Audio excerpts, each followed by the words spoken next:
Good morning po, Miss Rona.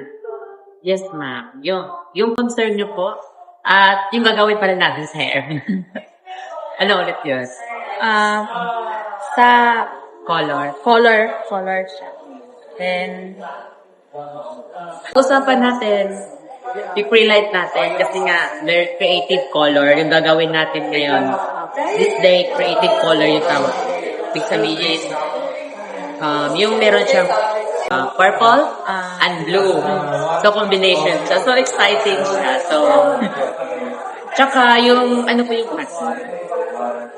undercut siya na Undercut na fading. Sige. After how many? Kumusta, Miss Rona? Nice. Ganda. Patigin ng peg natin. Nakuha ba? Opo. Patigin Tuwang-tuwa. Pakita natin sa mga manonood. O, diba? Oh, what you can say?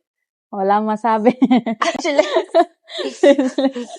Okay naman po dito yung pagka-cut ko. Okay naman. Textured. Ganda. Layered, siya. Opo. Tapos, dito, ayaw mo kasi na masyadong skin fade. Tama lang din sa Opo, exec. okay lang. Yan. Po, Miss Rona, ha? Thank you din po. Salamat. Nagustuhan mo. Opo. So,